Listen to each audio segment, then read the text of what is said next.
विद्युत नहीं गला दंपति जीवन एका संगे चलीगले स्वामी स्त्री एभली हृदय विदारक घटना देखा मिली अनुगुल जिला बरपाल थाना अंचल में।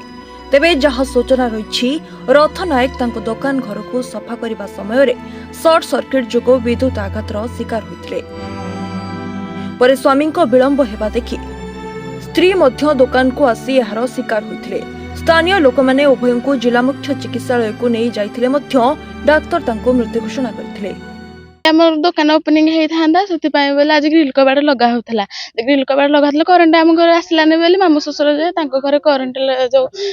तार ये फिक्सिंग करके करेन्ट सब लगे तार प्रोब्लेम थी छाड़ी छुड़ा तार पड़ जाता से घर पोछी पुछा के सब कबाड़ ग्रिल लगेले। आज जो मो शशुर जाइए मार्केट आसिकी सौदा पत्र सब धरिकी आसिले ठीक है जो 4:43 बेलू से घर टाक सजासुजी करुले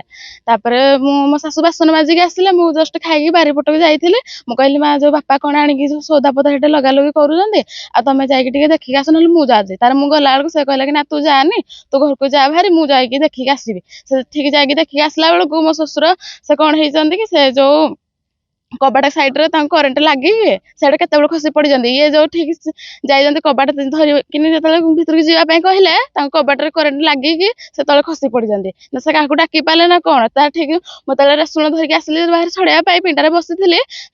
मो मामू शशुर आसिक देखिले कहले कि खसी पड़ जाती बोली झील झील डाकिकी पाटी बहुत जोर चिल्लेकी कले सब लोग आसिले मु भी गली मो शाशु आम जो धरिकी गलु कौन तो मेडिकल को नापी अटो बसिकी मेडिकल नहीं गलु मो शशुर को खोजिली कल कली कहली कुआडे गले बापा देखला से कल उठाइलानी जो देखिलु झरका पटरे मो शशुर कबाट कांथरे पड़ जाती आम पुणी घर भीतर आणिकी पुणी मेडिकल नेलु मेडिकल कल करके कहले कि से दुकान घर से सजासुजी कर सजासुजी करदे कौन सर्ट मारे आम तो कहीं जान नु सब घर आड़े सब इे सियाड़े जाइलु मो भाई बहु एटू जाइए दुकान कबाटा खोलीदेवर से भी पड़गला भाई हेटू चेतना चेतनी कले मो भौणी आ कि ना आमती देख संगे संगे टेम्पो मगेगी भौणी की आग मेडिकल पठाला एटू पुणी पर देखले भाई कहले भाई कड़े जाइए देखले से भी घर दुकान भितर भाई पड़ी पुणी मेडिकल टेम्पो आनिकी मेडिकल पुणी